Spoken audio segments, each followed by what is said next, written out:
Hey everybody, this is Brett Fogle, and Max has asked me to come and do technical analysis sessions for you on a weekly basis. For those of you that are interested in knowing where these markets are right now, where they may be going, where we might be bottoming, and some of the reasons why.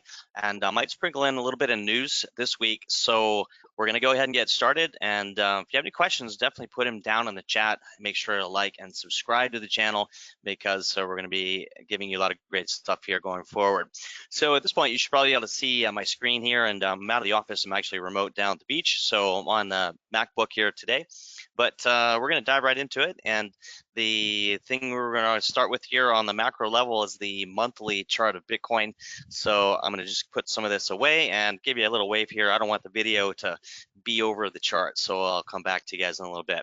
All right, with that out of the way, let's take a look at the monthly chart of Bitcoin. We looked at this last week. Very important level of support here. That looks like it's going to close below the 50-month moving average, but on support right at the prior high, right here around 20,000, back from the 2017 high and before we went into the 2018 bear market.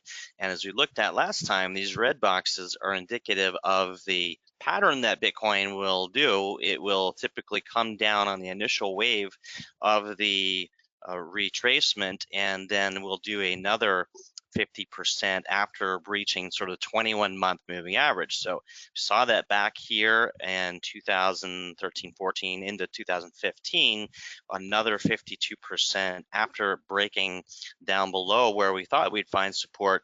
And then again, we saw this here back in 2018 bear market there, another 56% give or take. And then so we're seeing that, and I've been anticipating this once we broke the 21-month moving average right up here, this yellow line, and now we've seen this start to break down a little bit, quite a bit lower. We're already 57% below that point, and I think though we could go lower. We're seeing historic market turmoil, and Bitcoin's really never been through a bear market where there were super high interest rates like we're seeing now. And so it's never been through a major recession. Of course, the last recession, 2008, 2009, and that's Bitcoin is just getting started.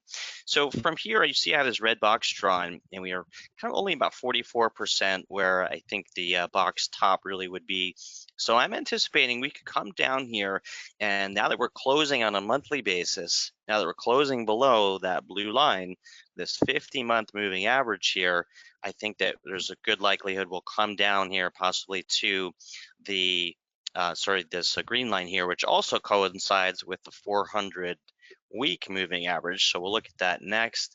And this is the 100-month moving average, which is right around 12,000. But our next stop, which we'll look at on the weekly, is, and I'll just jump over to that and we'll come back so I don't lose anybody, right down to this. This is a weekly chart around 16,500, and I've been talking about that for about a month now, is where I thought things would come down and see a bit of a bounce, but things look very weak. And let's jump over and we'll come back to the charts. But the question is, why all this weakness? You know, we factored in the war, we factored in high interest rates, factored in a recession, but there are quite a few companies struggling right now.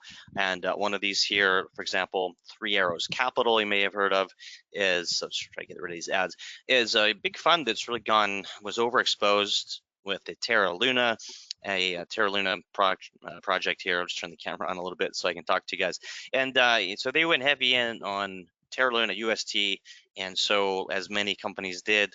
So I've been saying I think the other shoe really hasn't dropped yet. So Three Arrows certainly has been the first to come out, and they're in liquidation right now, which is kind of a big blow. But we also have other things. For example, there's a lot of fear, uncertainty, and doubt, or FUD, otherwise known as. Some people are saying, well, maybe Tether is going to go under. There's some news out there about coordinated hedge fund attacks on USDT. Here's a tweet, though, by the CTO saying basically they are 100% backed, actually greater than 100% backed, so that they should be okay. And this is actually very bullish. And so I think we're getting close to a bottom here soon, just not yet, but bullish in the sense that Tether processed $7 billion in redemptions, averaging 10% of the total assets. And that was in the last 48 hours. So there's not something that's impossible for banks to do. So this is a stress test of the rails of crypto. And for the future, we're going to see more volatility, but this is actually fairly bullish if you read between the lines. Also, Coinbase is saying, has been downgraded by Goldman, and that was a bit of a spark this week to push prices lower. Coinbase should be okay. These tier one exchanges are likely going to hold out, but I am hearing some rumblings that FTX is being approached, and this is FTX's Sam Bankman-Fried's exchange offshore. They were originally going to bail out a company called BlockFi, which we'll look at here. And so BlockFi is seeking well, they were looking for a $5 billion valuation a year ago, and now a call was leaked valuing the company less than 500 million. So FTX was going to bail out BlockFi, but they're seeking other deals because that deal would have wiped out all the shareholder value. Point is, this is a very painful time, and the FTX may be looking to acquire or sort of bail out some of these companies, but they recently reported that, and this is unofficially, but other third layer exchanges, maybe where you have your altcoins, some of these that have approached FTX for similar bailouts because essentially they're insolvent. So key point here, it'd be a good idea to take your coins off of all the exchanges, anything that you plan on holding or hodling, get them onto your cold storage wallets, because we might be seeing some of these tier 3 and tier 2 exchanges going belly up. Coinbase, probably not, but still there is that risk. So a lot of fight out there in the markets, all of it contributing to this downward pressure.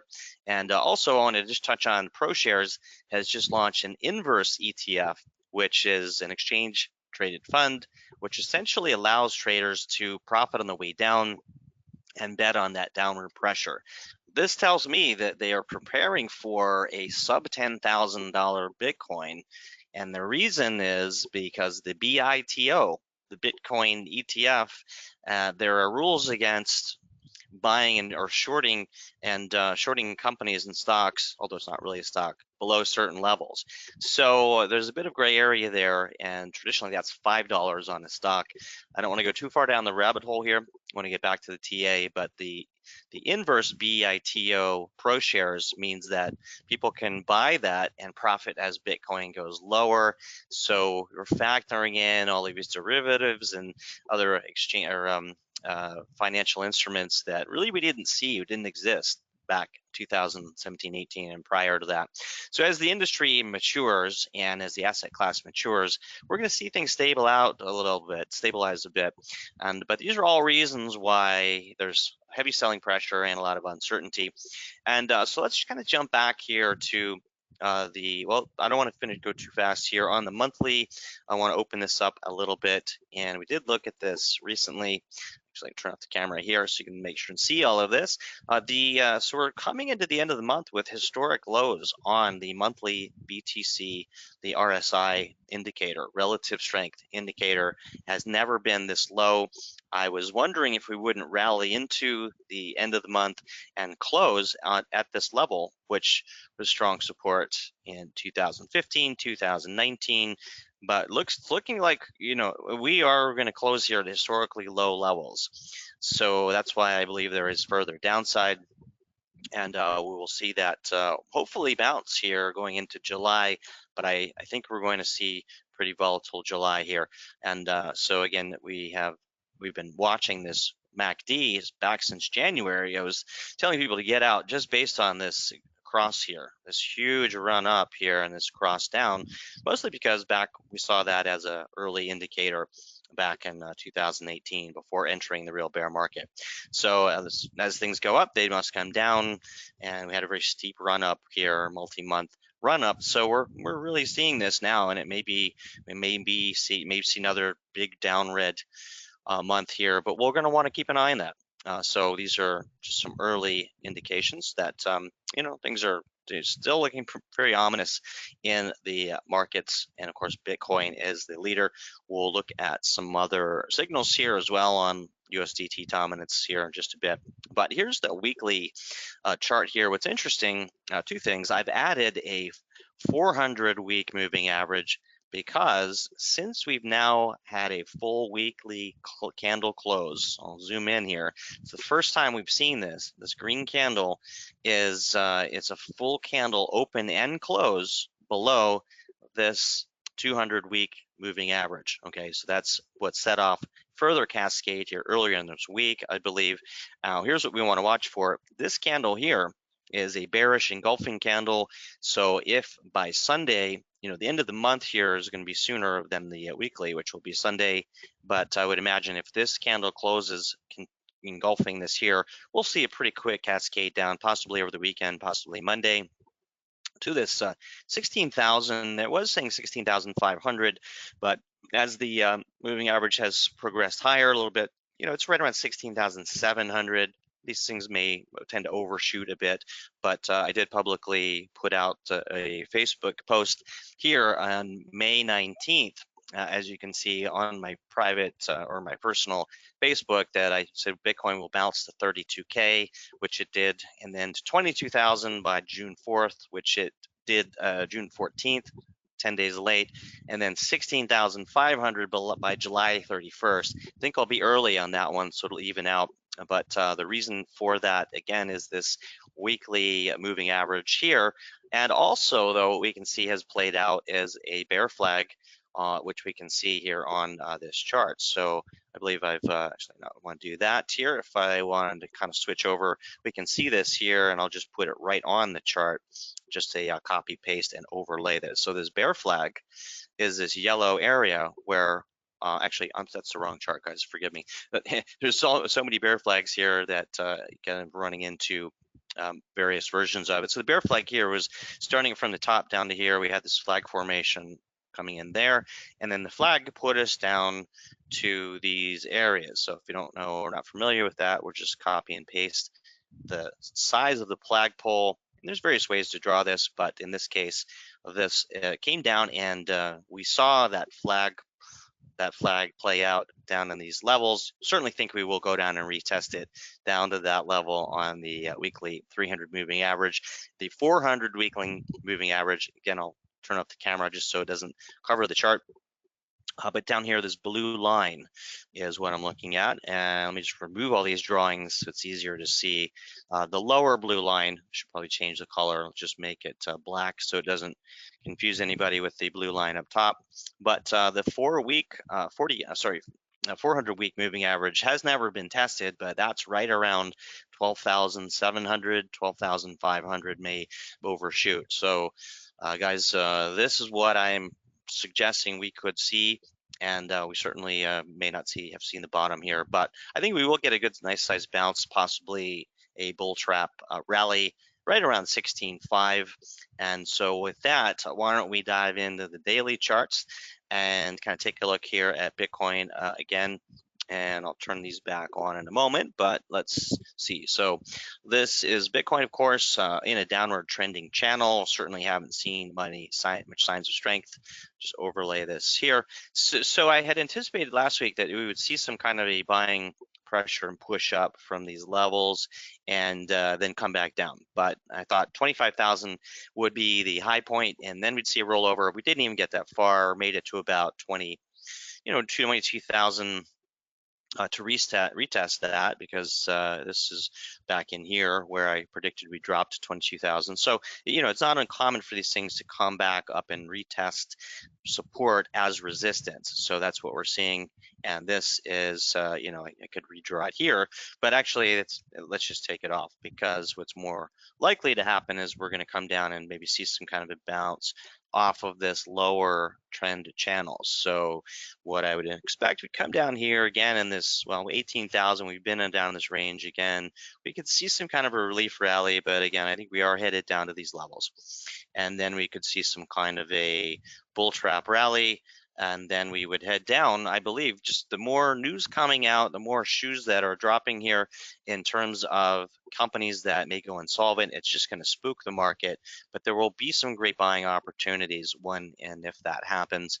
But we want to make sure we don't FOMO into this. There's no real reason this is going to go higher anytime soon, and bottoms usually retest and consolidate for a while. So let me just redraw this. But again, this is it's certainly my prediction, but it's an educated guess, and then come back down here into this region.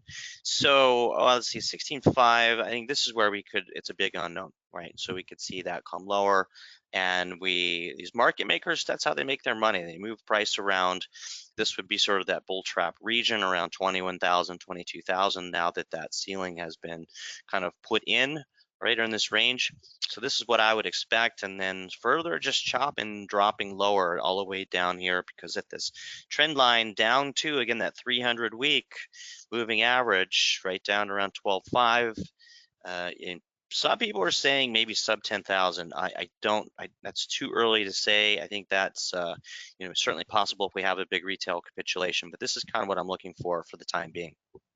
Okay, so that's Bitcoin, and a couple things I'm watching out for. Also, we have some great custom indicators, and we may be doing a special session next week, by the way, with Max's group, if you'd like to see a little bit more and how we dive deeper into using these indicators, not only Bitcoin as the market leader, but some of these other things that we are sharing here to really pinpoint the local market tops and bottoms.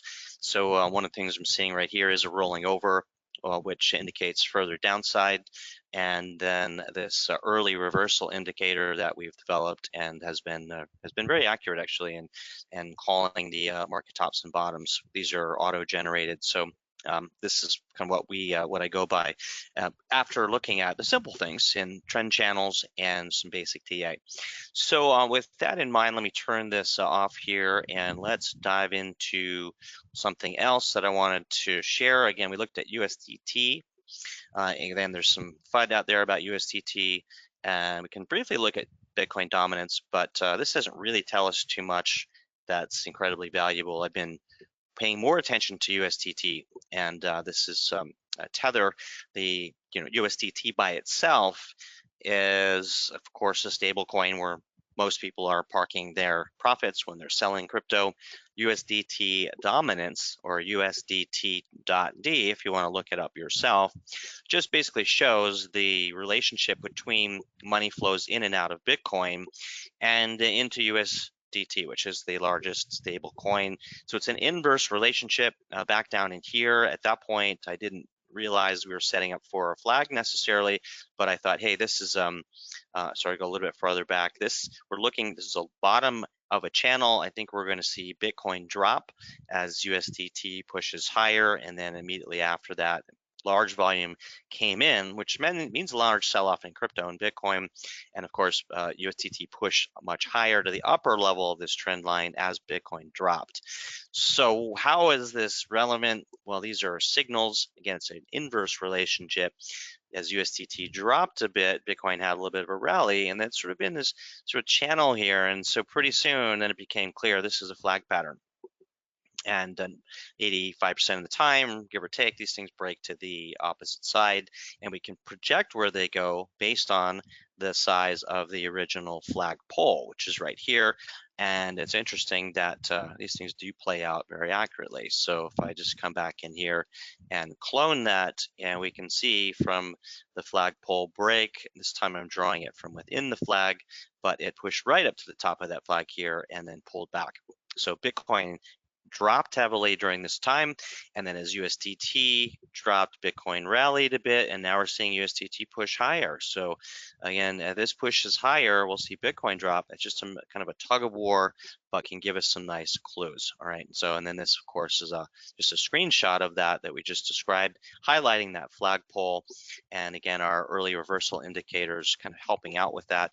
As it triggered right here, I had high confidence that this would be the start of the breakout on the flagpole, and then we're kind of seeing that here too. So that's why I do think we'll push higher on USDT as Bitcoin comes down. And so I do believe, very confident that we're not putting a bottom just yet. So the other reason is we haven't seen a bullish ERI on Bitcoin suggesting we've found a bottom. I usually like to see multiple bounces on that, and not to go down a rabbit hole here, but my confidence level is when we start seeing multiple prints on this ERI and the green arrows, We haven't seen any really, just this little one here. So we are still in a bearish downtrend. This called it perfectly. We're seeing our bearish ERIs going down, down, and bearish all the way down through here. So there's some other nuances to using that and reading that. Again, probably next week we'll do a special evening session. We have a little more time to dive into things a little deeper and maybe look at some coins you guys want to look at. Quick look at the total market cap here. We're back down in a range. So again, it's just so we saw things. This was an early clue too. We were hitting a market top. These big round numbers, $3 trillion. We just touched $3 trillion. It's such a big number. It's easy to sort of fall back into the billions and millions. But $3 trillion just touched it on the total market cap back in November. And this is where I started telling people to start getting into cash. This is likely a sort of a blow off top here, and sure enough, it's pulled back ever since. And we found some resistance here at 2.2 trillion. The round numbers usually around 2 trillion, but look at this. We've lost quite a bit of market value here, so already down. So we've come down and lost 75%. But we're into this channel, where we found it was both resistance and support back in January of last year. So I expect to see a little consolidation in this range. Will we hold? I don't think so. I'm sorry to say, I think we are going to drop lower. We could see, now I don't know, call it Spidey sense. If we lose this level at 800 trillion, I think we will fall fairly quickly, sub 600, and we'll find some consolidation between 500 and 600 trillion like we did back here, and that would coincide to a sort of $12,000 Bitcoin, and maybe the number on Ethereum I'm looking at is around 500 as an accumulation zone. Certainly, if we do hit that, that's where I'll be buying heavily on Ethereum. So just on that note, let's jump over and have a look at Ethereum. And so, there's quite a few lines on here. I can just remove these drawings to make it a little bit more clear. But the area of support, you can see I had drawn right around 500 trillion, and in this zone right here is a nice liquidity zone, liquidity pocket, whatever you'd like to call it. But this is where the next level of strong support is. So, if it could be as high as 650 and dipping in this zone, but I would imagine that's what we see happen, and this could play out over the next month and the summer. The big traders are in the Hamptons and down at the beach. The old stock market adage is when in May, go away, and essentially the big money traders, hedge fund traders, all go out to the beach and sort of leave things alone until September. So I think this is a likely scenario. So if you've ever wanted to own Ethereum back below around 500, below 750 in this range, this would be a range to start dollar cost averaging. And with the understanding these things could go lower, but if you believe in crypto as I do, and the long term on this, many believe, and I think there's a good chance that Ethereum could flip Bitcoin in total market cap. So certainly there's Bitcoin's higher price and all of that, but total use case market cap, who knows? But the leaders are Bitcoin and Ethereum, and that's where we'll see institutional money pour into once things start to stabilize a bit. So that's all I really wanted to cover on the indications, or sorry, the indexes in the major markets. I'm just looking at the coins here that I sometimes follow, and then we'll be covering some more of these on next week, might be Thursday evening, but some of the ones that we had been investing in last year, March 1st, we had recommended Rune and got in, had a nice run on that, and we got out because we have some indicators that we follow, but one of them is also showing that we're still in bearish mode here on Rune. Many of these look exactly the same, so this is not a recommendation to buy or sell. But what do you guys think? Good to hear your comments down in the chat below. And if you want us to cover any coins next week, certainly happy to do that. But if these are any on your radar, I'm looking at further downside. We'll pull up some other indicators next week in a special session. But Polygon Matic, again, it's going to likely come back down in this liquidity zone here, as in green. Why? If we push all the way back here, this was a nice liquidity area where accumulation zone where we saw a lot of buying pressure. So I'll turn this off here so you guys can see that a little bit better. And but I would imagine Polygon, right in this range between 30 and 50 cents. Guys, if you like Polygon, maybe an area to start, DCAing, dollar cost averaging. A lot of these they're nearing a bottom, but not quite there yet. Don't want to catch a falling knife. Certainly don't want to do that. But you can make money. We can make money in these markets trading these zones, these swing trade zones, and that's really been my wheelhouse for many years. And swing trading, you have the best odds because the big institutions, they can't come up and just buy bazillion dollars of Bitcoin or anything and send it straight up. They accumulate within zones, and then they push price higher, and then they mark up price, and then they distribute. Well, often these footprints are fairly easy to spot, and you don't need to be a rocket scientist, as my old partner used to say, to see these sort of trends and channels. And you can draw channels within channels fairly easily, and then with oscillators and some of the things I've shown you today, get pretty good at, which we were last year, and taking profits at these ideal zones and buying when they're cheap, back and when they're oversold. And looking for simple patterns like this. This was a cup in the handle pattern that was starting to look like it might break to the higher side, but these markets are just not ready to do that. So that's about as far as I want to go down on this. And a lot of volatilities we have been seeing in the past. I'll take a quick look over at another basket that we follow here, and just not seeing any strength. These markets, not a single green indication here today. So this is a sell-off day. We're seeing selling pressure, and even as we speak here, looks like today Bitcoin's down almost 5%. And this is just where I had shared back in definitely some luck involved, but May 19th, you can see up here on my prediction, we'd go to 32K, then 22K, then 16.5. So here's a representation of that here where we did. So May 19th was right there, and sure enough, we went right to 32,000. Look, there's pretty good guess, an educated guess, but part of it was because of this downward trending trend line that was support, broke through resistance. So when we came and retested again, but 32K, and then we went straight down to 22K.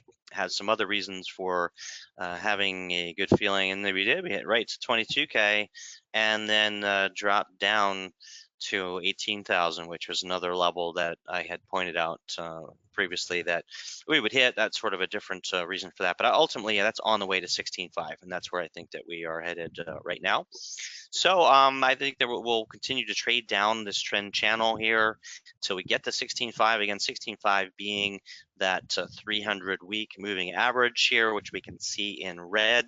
And traditionally, we've only touched upon that one time.